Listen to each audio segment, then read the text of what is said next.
The air in the grand ballroom of the Palais des Nations was thin, filtered to a clinical perfection that tasted of ozone and expensive champagne. Below the vaulted ceilings of Geneva, the world's power brokers moved in a slow tectonic waltz. Men and women who didn't use guns to change the world, but signatures and whispers. In the center of this gilded hive, Dae-hyun stood like a splash of drying blood against a sea of monochrome. His suit was a deep, midnight maroon, the silk catching the light with a predatory shimmer that commanded the room without uttering a word. Beside him, Zara was a vision of architectural elegance, her gown a structured silver that moved like liquid mercury, her unblinking gaze dissecting the crowd with the precision of an algorithm. 5 years of legitimacy had polished them into a sovereign unit. Yet as Dae-hyun adjusted the cuff of his maroon sleeve, he felt the familiar prickle of a trap. In Seoul, he had fought wolves. Here, he was surrounded by architects. "They aren't looking at us as peers, Zara," Dae-hyun murmured, his voice a low, lethal vibration that barely carried over the string quartet. He didn't turn his head, his eyes tracking the reflection of a Swiss diplomat in his champagne flute. "They're looking at us as an untapped resource." Zara's hand tightened almost imperceptibly on his arm. "They see a shipping empire that spans 3 continents and a history they can use as blackmail. They think the monster is a leash they can pull." The realization crystallized when Julian Vane approached. He was a man of indeterminate age and infinite refinement, his smile as sharp and hollow as a razor. He represented the consulate, a collective that existed in the white spaces of international law. He didn't offer a hand. He offered a challenge draped in a compliment. "Mr. Han, Mrs. Han," Vane began, his voice smooth as glass. "Your transition to the light has been inspiring. Most men with your pedigree end up in a ditch or a cell. To see you here, controlling the very veins of global commerce, is a testament to your ambition, or perhaps, your utility." Dae-hyun's jaw tightened, the maroon fabric of his suit feeling suddenly like a suit of armor in a room where no one used swords. "My utility is my own, Mr. Vane. The Han Group moves goods, not agendas." Vane chuckled, a dry, papery sound. He leaned in closer, the scent of his cologne something ancient and cold. "You misunderstand the nature of the room, Dae-hyun. You spent years cleaning your name so you could sit at this table. But the table is built on the very shadows you tried to escape. We don't want to expose your past, we want to curate your future. You've built the perfect, legitimate vessel for our interests. To refuse us would be messy for your son." The mention of Haru was a silent explosion. The Geneva silhouette was no longer a gala, it was a crime scene. Zara didn't flinch, but her emerald eyes turned into chips of ice. They had spent half a decade building a world of glass, thinking it was transparent and clean, only to realize that glass was the easiest thing to see through, and the easiest thing to shatter. As Vane drifted back into the crowd, leaving them standing in the center of the marble floor, the maroon of Dae-hyun's suit seemed to darken. The trap was set, and their legitimacy wasn't a shield, it was a target. The global elite didn't fear the monster of Seoul. They had been waiting for him to get clean enough to be used. "We aren't leaving," Zara whispered, her voice a promise of war. "We're going to show them that a monster in a suit is still a monster." The return to Seoul felt less like a homecoming and more like a tactical retreat into a bunker made of glass. The penthouse, once a sanctuary of soft silks and nursery rhymes, had aged into a silent museum of power. Haru was 5 years old now, a quiet boy, with his mother's unblinking emerald gaze and a shock of hair that promised to turn the same haunting silver as his father's. He did not play with the erratic energy of other children. He moved through the vast minimalist halls with a deliberate, haunting grace that made the seasoned security detail straighten their ties in his presence. Dae-hyun stood by the floor-to-ceiling windows of the study, his maroon suit jacket draped over a chair, watching his son through the open door. Haru was sitting at the massive mahogany table in the dining room, but he wasn't coloring. He was dismantling a complex mechanical watch, a rare vintage piece Dae-hyun had left on the sideboard. The boy's small fingers moved with a terrifying surgical precision, laying out the gears and springs in a perfect, descending line of size and function. He didn't look frustrated. He didn't look curious. He looked like he was performing an audit. "He hasn't spoken a word since we got back from Geneva," Zara said, stepping up beside Dae-hyun. She was dressed in a sharp slate-gray power suit, her eyes reflecting the same concern that gnawed at Dae-hyun's gut. "He just watches. He watches the guards. He watches the monitors. And he watches us." "He's looking for the seams," Dae-hyun whispered. "He's trying to figure out how the world is put together so he can decide how to take it apart." The chillingly calm intelligence Haru displayed wasn't the precociousness of a gifted child. It was the dormant monster of the Han line, waking up in a new, more efficient vessel. When one of the new security recruits, a man who hadn't yet learned the weight of the family he served, approached the table to retrieve the watch, Haru didn't flinch. He didn't even look up. He simply spoke, his voice a soft, flat resonance that chilled the air. "The third gear is chipped," the boy said, his eyes still fixed on the internal mechanisms. "That's why the rhythm was wrong. It's a flaw in the design. You should replace the whole assembly, not just the part." The guard froze, looking at the child as if he were an ancient spirit inhabiting a small body. Dae-hyun felt a cold shiver trace the line of his spine. It wasn't just the technical knowledge, it was the absolute clinical detachment. Haru wasn't interested in the watch's beauty or its history. He was interested in its failure. Later that evening, as the city lights began to crawl up the glass walls of the penthouse, Dae-hyun found Haru standing in the nursery, the room that had once held the iron cradle. The boy was staring at the blank space on the floor, where the monstrosity had once sat before Dae-hyun had it melted down. "Father?" Haru asked, his voice barely a whisper in the dark. "Why do the people in the elevators look afraid when you walk in? Is it the color of your suit?" Dae-hyun knelt, bringing himself level with his son. He saw the heir's shadow stretching out behind the boy, long and jagged in the moonlight. "They aren't afraid of the suit, Haru. They're afraid of the responsibility I carry." "No," Haru replied, finally turning his unblinking gaze toward his father. A small knowing smile touched his lips, one that didn't reach his eyes. "They're afraid because they know you can see the chips in their gears, just like I can." Dae-hyun pulled the boy into a hug, but the warmth felt one-sided. Haru didn't pull away, but he didn't lean in either. He remained still, a silent observer of his father's heartbeat. The world Julian Vane had described in Geneva, a world where they were assets to be managed, was already manifesting in their own home. Their son wasn't just an heir to a shipping empire. He was an heir to a darkness that legitimacy couldn't wash away. The shadow was growing, and as Haru looked over his father's shoulder at the city below, it was clear he wasn't looking for a playground. He was looking at a map. The silence of the penthouse at 3 a.m. was not a peaceful one. It was the heavy, pressurized quiet of a deep-sea trench. Zara sat in the glow of 6 panoramic monitors, her face bathed in a flickering ultraviolet light that made her emerald eyes look like gemstones submerged in water. She was no longer the elegant hostess of Geneva or the watchful mother of the afternoon.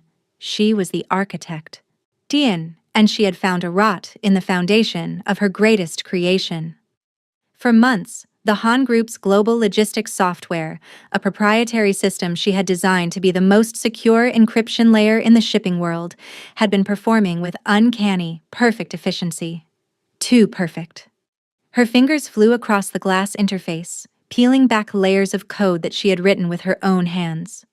At first, it appeared as a minor latency in the Singapore to Rotterdam route. A heartbeat skipped in the data stream. But as she bypassed the primary firewalls and dove into the kernel of the system, she found it: the Ghost Protocol. It was a backdoor of such breathtaking sophistication that it felt less like a hack and more like a twin. Someone had not just broken into her system, they had mirrored it, creating a ghost layer that ran parallel to their legitimate operations. While the Han Group's manifests showed crates of medical supplies and luxury electronics moving across the oceans, the Ghost Layer was piggybacking on those same vessels, using the Han Group's diplomatic green channel status to move cargo that didn't exist on any legal ledger. Dae-hyun, she whispered into the comms, her voice a sharp, clinical blade that cut through the silence of the suite. Minutes later, he appeared in the doorway, the deep maroon of his silk robe catching the blue light of the screens. He didn't ask if she was sure. He saw the way her jaw was set, the unblinking intensity of her focus. He moved to her side, his hand resting on the back of her chair, his gaze following the cascading lines of red code that were now beginning to flag unauthorized access points in real time. "It's Julian Vane," Zara said, her voice dropping to that low, lethal vibrato. "The consulate didn't just want to use our ships. They've already turned our entire network into a Trojan horse. Every vessel we have at sea right now is carrying a shadow. If one of them is searched, if a single ghost crate is opened, the clean Han legacy ends in an international tribunal." Dae-hyun looked at the map, seeing the hundreds of tiny white dots representing their fleet, his fleet, now transformed into a swarm of potential landmines. The legitimacy they had sacrificed so much for was being weaponized against them. Vane wasn't just a predator, he was a parasite that had hollowed them out from the inside. "They used our own desire for transparency to hide their movements," Dae-hyun observed, his tattooed knuckles whitening as he gripped the chair. "They knew we wouldn't look for a ghost in a house we thought we had scrubbed clean." "I can't just shut it down," Zara said, her fingers pausing over a line of corrupted logic. "The protocol is hardwired into the navigation arrays. If I kill the ghost, I kill the ships. They'll lose power in the middle of the ocean, or worse, their GPS will drift into restricted waters. It's a dead man's switch, Dae-hyun. We are being steered by a hand we can't see."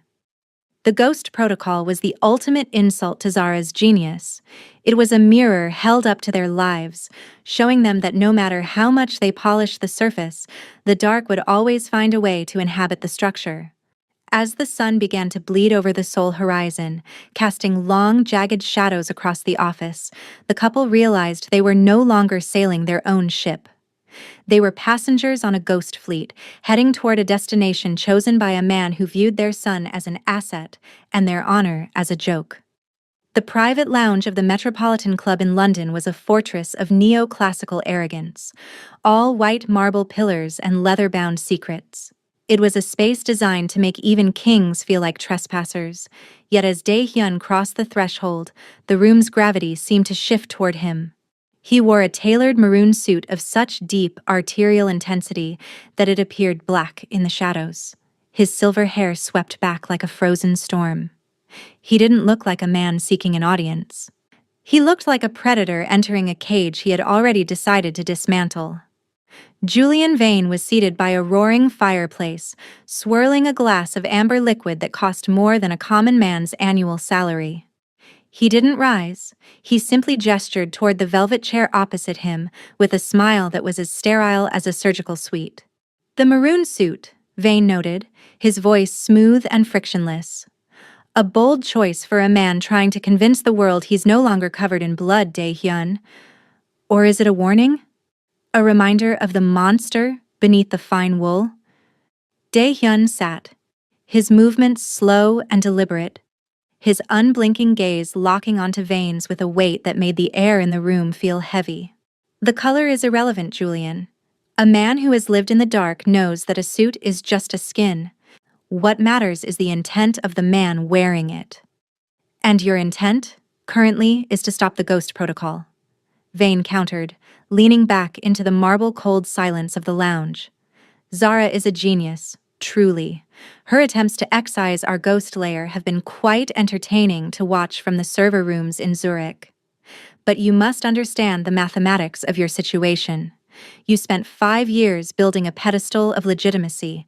That pedestal is made of glass. If you break our protocol, the glass shatters, and you fall back into the mud with the rest of the street thugs." Dae-hyun leaned forward, the firelight dancing in the cold depths of his eyes. "You talk about the monster as if it's a weakness you can exploit. You think because I've learned to speak your language and wear your clothes, I've forgotten how to find a throat in the dark. You have clean hands, Julian, because you hire others to do your killing. But clean hands are often weak ones. They've never had to hold the blade. Vane's smile faltered for a fraction of a second, the first crack in his porcelain mask. Violence is a primitive lever, Dae-hyun. We are playing a game of systems. If a Han ship is found carrying the consulate's ghost cargo, it isn't a murder charge you'll face. It's an international sanctions list. You'll be a pariah. Your son's future will be a series of frozen accounts and denied visas. Is that the legacy you want for Haru? The mention of his son brought a stillness to Dae-hyun that was more terrifying than any outburst. He didn't move, yet the maroon of his suit seemed to pulse with a dark, contained energy. How you think you've cornered me with your ledgers and your protocols? You think the law is your shield. But the law only works if everyone agrees to play by the rules. I am the man who broke the rules of the oldest syndicates in Asia. I didn't survive my father just to be managed by a man who hides behind marble pillars. Dae-hyun stood, the height of his frame casting a long, jagged shadow over Vane. He didn't reach for a weapon. He didn't need to.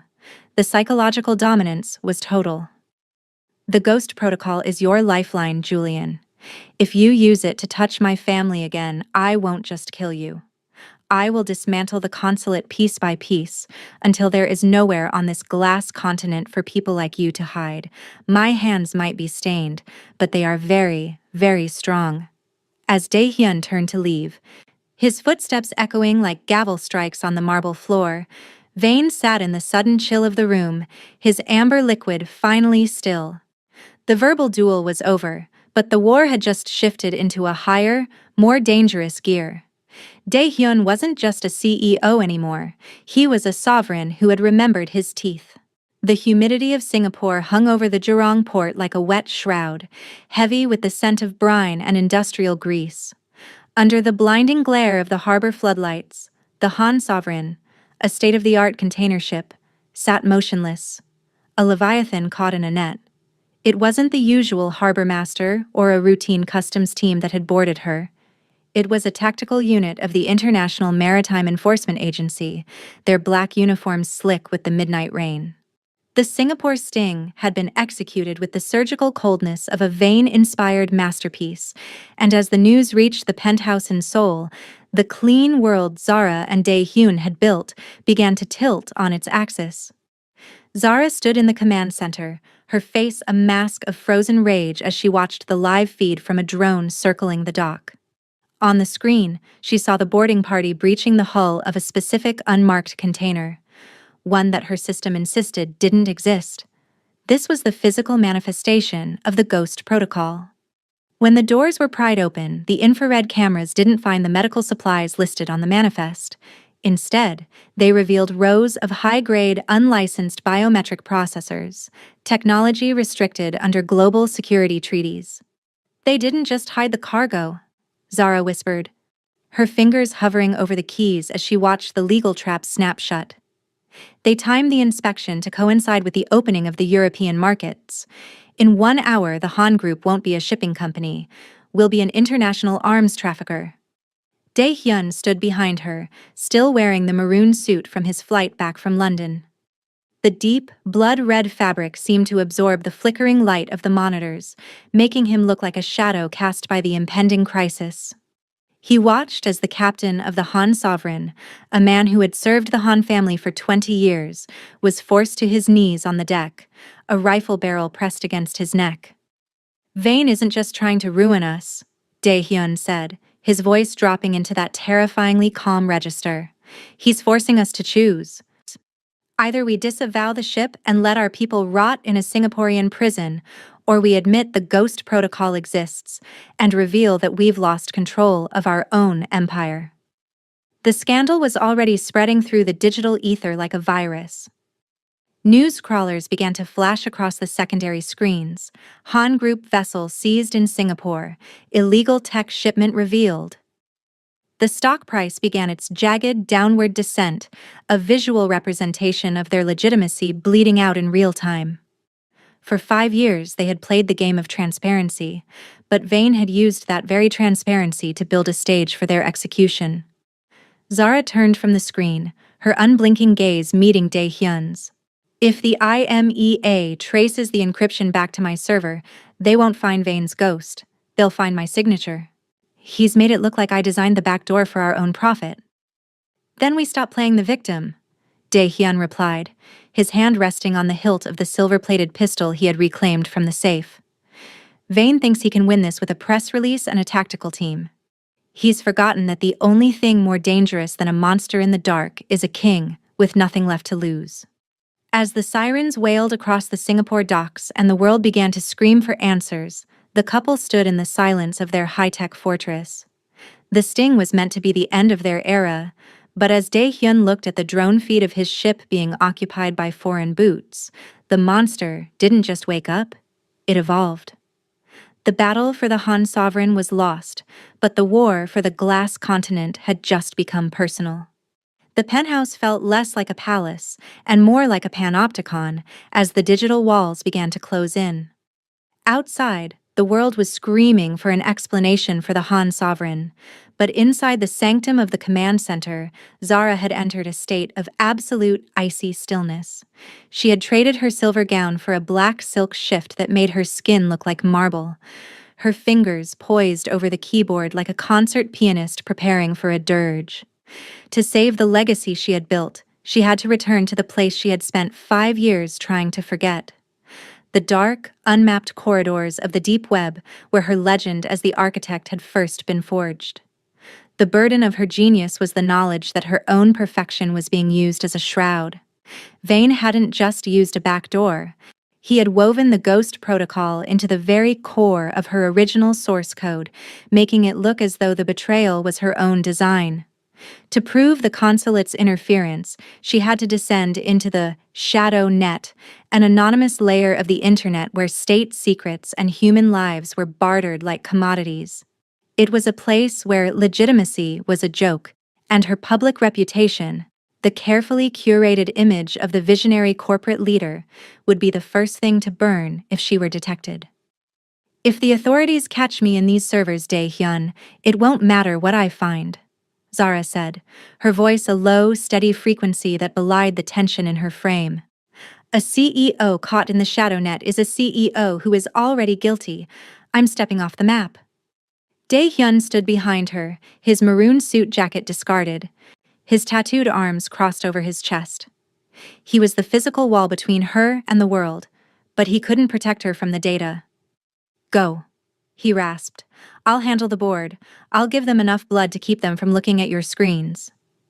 As she dove deeper, the monitors transformed into a chaotic rain of crimson and black data. She bypassed encrypted relay nodes in Talon and ghost servers in the Caymans, her mind moving faster than the flickering light could track. She felt the weight of the architect's burden, the terrifying realization that her software had become the nervous system for a global conspiracy. Every time she encountered a firewall, she recognized the signature. Vane hadn't hired a hacker. He had hired a mirror. The countermeasures were designed by someone who understood her logic, someone who anticipated her every move. The risk was total. One false keystroke would trigger a honeypot trap that would broadcast her IP address to every intelligence agency from Langley to Seoul. Her face would be on every screen, not as the mother of the Han heir, but as the architect of a global shadow empire. Yet, she pushed further, her breathing shallow, her unblinking emerald eyes reflecting the digital abyss. Finally, she broke through. Deep within a dormant server farm in the Swiss Alps, she found the prime manifest, the true ledger of the consulate's activities. It wasn't just biometric processors on the Han sovereign, it was a record of every politician, every judge, and every general they had moved across the globe like chess pieces on her ships. The proof was there, but it was wrapped in a digital poison pill that would erase the data the moment it was downloaded. Zara paused, her hand trembling slightly over the glass. She had the truth, but to take it, she had to reveal herself to Vane's watchers. She had to trade her status as a legitimate queen for the reality of being a digital ghost. As the first alert sirens of a security breach began to hum on her console, she looked at the reflection of Dae-hyun in the monitor. She saw the man who had broken his own cycle for her, and she knew what she had to do. With a single defiant stroke, she initiated the transfer, casting her reputation into the fire to save the man and the child who were her only true north. The architect was back in the dark, and this time, she wasn't coming out until she had burned the consulate's world to the ground. The skyline of Seoul was a jagged edge of cold neon, but inside the mahogany-paneled boardroom of the Han Group, the atmosphere was as frigid as an Arctic tomb. For years, the board of directors had been a collection of hand-picked loyalists and seasoned pragmatists, men and women who had profited immensely from the clean era Zara had engineered. But as the clock struck midnight, the air in the room shifted. The loyalty that had been purchased with dividends and growth was being systematically dismantled by an invisible, global hand. This was the silent coup, a war fought not with suppressed pistols or tactical teams, but with stock buyback notifications and predatory shell companies. Dae-hyun stood at the head of the table, his maroon suit a dark bruising stain against the pale cream of the office walls. He did not sit. To sit was to acknowledge the authority of the ghosts in the room. He watched as the directors filed in, their faces pale, their eyes refusing to meet his. These were people he had protected from the street wars of the past, yet they arrived tonight looking like condemned prisoners. "You've been busy," Dae-hyun said, his voice a low, rhythmic vibration that seemed to make the heavy glass of the boardroom table hum. He didn't look at the paper manifests. He looked at the sweat on the brow of Director Min, the most senior member of the board. "I've seen the transaction logs. A firm out of Luxembourg, another out of the British Virgin Islands, a systematic sweep of the majority shares. You didn't just sell your stock, Min. You sold the ground we stand on." Min's voice was a thin, trembling reed. "They offered terms we couldn't refuse. Dae-hyun. And after the Singapore sting, the IMEA is breathing down our necks. The Han Group's reputation is a liability. The consulate promised stability. They promised to make the ghost disappear." "The consulate is the ghost," Dae-hyun replied, his unblinking gaze narrowing. He realized then that Vane's strategy was total. By creating the scandal in Singapore, the consulate had driven the stock price into the dirt, making the buyout not just possible, but inevitable. The legitimacy Zara had built was the very rope they were using to hang the family. Zara appeared on the large monitor at the end of the room, her image transmitted from her encrypted command center. She looked like a digital deity, her face lit by the ultraviolet glow of the shadow net. "They didn't just buy the shares, Dae-hyun," she interrupted, her voice a cold, sharp blade. "They've triggered a morality clause in the corporate charter. By linking the illegal tech in Singapore to the CEO's office, they've authorized an immediate vote of no confidence. They aren't just taking the company, they're stripping you of your legal immunity." The room went silent. This was the true endgame. If Dae-hyun was no longer the CEO of a global logistics firm, he was merely a man with a violent past and a collection of powerful enemies. The legal shield that protected Haru and their clean life was being dissolved in a series of digital signatures. "Sign the resignation, Dae-hyun," Min whispered, pushing a tablet across the marble surface. "Vane said that if you go quietly, the investigation into the Han sovereign will be diverted. The family stays safe. The boy stays in his school. Don't be the monster again. It's bad for business." Dae-hyun looked at the tablet, then at the faces of the men he had enriched. He felt the old, primal hunger rising in his blood, the desire to lock the doors and ensure none of them ever saw the sunrise. But he looked at Zara's image on the screen, and he saw the data she had stolen from the Swiss servers. The consulate thought they had won because they owned the paper, but they had forgotten that a sovereign doesn't need a board of directors to rule. "You think you've bought a throne?" Dae-hyun said, his voice dropping into a register that made Min flinch. He didn't sign the tablet. Instead, he crushed it under his heel, the glass shattering with a sound like a breaking bone. "But you've only bought a burning building. You can have the chairs and you can have the name. But the Han legacy doesn't live in a ledger." It lives in the man you were too afraid to kill. As the board members scrambled to retrieve their phones, realizing the silent part of the coup was over, Dae-hyun turned his back on them. The corporate war was lost, but the real war, the one where the maroon suit would be stained with more than just wine, was only beginning. The roar of the corporate world faded into the rhythmic, salt-heavy pulse of the Jeju Strait as the private helicopter banked toward the family's most secluded asset. The island sanctuary was a jagged tooth of volcanic rock and lush cedar, rising from the emerald waters like a secret held by the earth itself. To the international press, it was a billionaire's hideaway. To Dae-hyun and Zara, it was a killing box. They had retreated here not to hide, but to force the consulate into a terrain where legitimacy was a dead language. As the sun dipped below the horizon, painting the sky in bruises of violet and gold, the island's high-tech defenses hummed to life. Haru sat in the center of the reinforced villa, his small hands steady as he helped Zara monitor the perimeter. He didn't ask why they were there. He simply watched the thermal feeds with that chilling, analytical silence that had become his hallmark. He was no longer just a child. He was the passenger in a war machine. The attack didn't begin with a bang. It began with the invisibility of the modern age. The consulate's mercenaries arrived not in loud boats, but via subsurface gliders, clad in adaptive camouflage suits that blurred their silhouettes against the jungle foliage. They were ghosts of the digital era, equipped with heartbeat sensors and acoustic dampeners that made them nearly silent.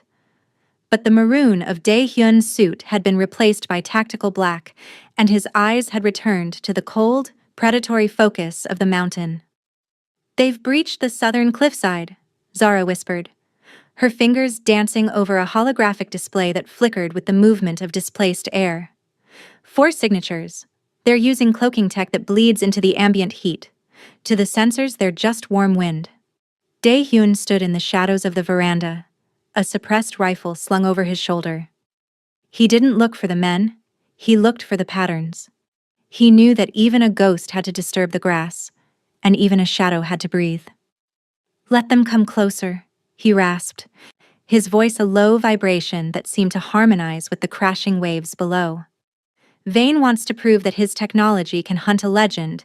He's forgotten that a trap only works if the prey doesn't know it's a cage. The game of cat and mouse unfolded in the velvet dark of the cedar groves. The mercenaries moved with clinical efficiency, leapfrogging toward the villa, confident in their invisibility. They didn't see the tripwires made of monofilament wire, nor did they hear the soft click of the directional claymores Zara had repurposed from the old Han armory. When the first explosion blossomed, a silent, localized burst of shrapnel, the invisibility of the consulate was shattered. Dae-hyun moved through the trees like a wraith, his knowledge of the island's geography, a weapon that no software could counter. He appeared and vanished, a dark shape in the periphery of their night vision goggles. He didn't fire from a distance, he took them from the shadows, using the environment to dismantle their high-tech arrogance. He was the monster once more, but this time he was fighting with the tactical brilliance Zara had instilled in him. Inside the villa, Zara watched the HUD as the 4 red dots vanished one by one. She felt the architect's burden shifting. It wasn't just about protecting the data anymore. It was about protecting the blood. She looked at Haru, who was watching a monitor showing a mercenary's thermal signature fading to blue as the life left him. "Is it over, Mother?" Haru asked, his emerald eyes reflecting the cold light of the screen. "No, Haru," Zara replied, her voice steady despite the adrenaline. "It's just beginning. They've realized the island isn't a sanctuary. It's a grave." By the time the moon reached its zenith, the cedar groves were silent again. The high-tech mercenaries lay scattered in the dirt, their expensive gear useless against a man who had been born in the mud and a woman who had mastered the light. But as Dae-hyun stepped back into the villa, his chest heaving, his gaze met Zara's. They both knew the consulate wouldn't stop with a single squad. The island had held for now, but the world was still watching, and Vane was still holding the keys to their reputation. The sacrifice was coming, and it would have to be total. The aftermath of the island skirmish left a scent of ozone and iron that clung to the air, a reminder that the clean world was an illusion they could no longer afford. To save the Han name, Dae-hyun realized he had to become the very thing the world feared most, a ghost of the past summoned to haunt the present. He stood in the dimly lit armory of the villa, the maroon silk of his suit sleeves rolled back to reveal the intricate, coiled dragons of his heritage. He wasn't just preparing for a fight, he was preparing a performance for a global audience of one. "If I do this, Zara, the footage will be everywhere," Dae-hyun said, his voice a hollow echo against the stone walls. "The world won't see a CEO defending his family, they'll see the monster of Seoul finally reverting to his true nature. The stock will bottom out. The board will have their proof." Zara stepped into the light, her eyes reflecting a fierce, tragic understanding. She held a tablet that was already broadcasting a secure, encrypted feed to Julian Vane's private servers. "Vane won't come out for a businessman. He'll only come out to witness the collapse of your soul. He needs to see you break, Dae-hyun. He needs to see you become your father so he can claim he was the one who civilized the Han legacy." The sovereign sacrifice began at dawn. Through a series of carefully staged leaks and hacked surveillance feeds, the world watched as Dae-hyun seemingly snapped. He bypassed the legal channels, appearing at a consulate-linked black site in the suburbs of Incheon. On camera, he moved with a brutal, unrefined ferocity that bypassed tactical grace for raw terror. He didn't use the surgical precision of his recent years. He used the blunt force trauma of the old syndicates. He tore through the consulate's mid-level assets, so leaving a trail of wreckage that looked like the work of a madman, not a sovereign. The media erupted. The Han reversion became the headline of the hour. In London, Julian Vane watched the feed with a growing sense of triumphalist glee. He saw Dae-hyun standing in the ruins of a warehouse. Blood, whether his own or another's, it was impossible to tell, staining the sleeve of his maroon suit. To Vane, this was the ultimate victory. He had stripped the Han family of their sophistication and forced them back into the dirt. "He's broken," Vane whispered to his associates, his fingers hovering over the glass of his desk. "The legend is dead. Now, we go in and finish the audit. We take the company, we take the boy, and we erase the father." Lured by the scent of a dying god, Vane finally broke his own rule of anonymity. He boarded a private jet for Seoul, intending to oversee the final liquidation of the Han Group in person. He believed he was going to a funeral. He didn't realize he was walking into a theater. Back at the penthouse, Zara watched the tracking data on Vane's flight with an unblinking gaze. Every savage act Dae-hyun had performed was a calculated breadcrumb, a piece of digital theater designed to trigger Vane's arrogance. The blood on Dae-hyun's suit was a costume. The rage in his eyes was a mask. By pretending to lose his humanity, he had gained the only advantage that mattered, Vane's physical presence. Dae-hyun stood in the center of the dark penthouse, waiting for the arrival of the man who thought he had won. He looked at his hands. They were steady, despite the violence he had just pantomimed. He had sacrificed his reputation, his public face, and perhaps his future in the light, but as he heard the distant hum of an approaching motorcade, he knew the trade was worth it. The monster was a role he could play, but the father was the man he would die to protect. The glass doors of the penthouse didn't shatter when Julian Vane entered. They slid open with a quiet, expensive hiss, welcoming the victor to his new kingdom. Vane walked into the dim expanse of the living room with the gait of a man who had already seen the end of the movie. He was flanked by two silent men in charcoal suits, their eyes scanning for a threat that Vane believed had already been neutered.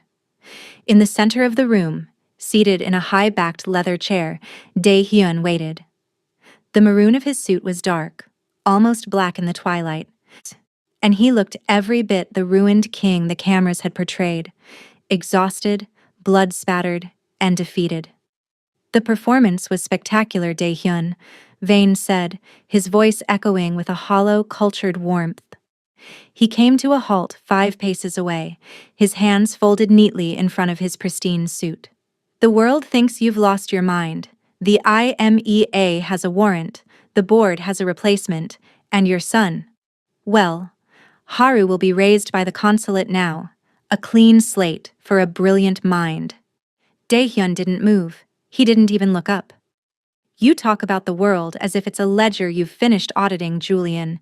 You think because you own the headlines, you own the truth. I own the consequences, Vane countered, a thin, sharp smile cutting across his face. And the consequence of your reversion is that you are no longer a sovereign. You're just a ghost in a very expensive suit. Then you should have looked closer at the ghosts. A voice drifted from the darkness behind the monitors. Zara stepped into the light, her face a mask of absolute, terrifying calm. She held no weapon, only a small, obsidian black tablet. You came here to witness a collapse, Julian, but you're only witnessing a transfer of data. She tapped the screen. Suddenly, every monitor in the room, and, as Vane's phone began to vibrate frantically, every screen in his network, erupted into a cascade of light. It wasn't the footage of Daehyun's violence. It was the prime manifest Zara had stolen from the Swiss servers, now decrypted and broadcast not to the public, but to the rivals of the consulate. Every judge they had bribed, every general they had moved, and every ghost cargo they had ever shipped was being laid bare to the very people who would be most incentivized to destroy them. Vane's face went the color of ash. What have you done? You've just signed your own death warrant. If the consulate falls, the vacuum will pull you in first. The consulate isn't falling, Daehyun said, finally standing up. His fatigue vanished, replaced by a cold, predatory grace. He wiped a smudge of stage blood from his cheek with a silk handkerchief. It's being liquidated, and we aren't the ones being audited. You are. In that moment, Vane realized the unwritten law of their world. Power wasn't about legitimacy or violence, it was about the ability to survive the exposure of both. By pretending to revert to a monster, Daehyun had drawn the consulate's master out of the shadows. By broadcasting the manifest, Zara had turned the consulate's own allies into their executioners. Vane wasn't being arrested, he was being deleted by the very system he had helped build. The two men flanking Vane checked their own devices. They didn't look at Daehyun with hostility. They looked at Vane with a sudden clinical detachment. Without a word, they turned and walked out the door, leaving their employer standing alone in a room that no longer belonged to him. The game was over. But as the silence reclaimed the penthouse, there was no sense of triumph. Zara walked over to Daehyun, her hand finding his. They looked at the screens, where the data was still flowing, names they didn't recognize, organizations that dwarfed the Han Group, and a global web of influence that made the consulate look like a local gang. We didn't end the game, did we? Zara whispered, her emerald eyes reflecting the infinite red lines of the global network. No, Daehyun replied, his gaze fixed on the horizon where the sun was beginning to rise over a world they had just fundamentally changed. We just graduated to a darker table. The monster and the architect are gone, Zara. But the sovereigns have just been invited to the real war. They stood together in the ruins of their old life, the maroon suit a reminder of the blood they were willing to spill, realizing that their clean world was just a single room in a house that spanned the entire globe, and the doors were finally open.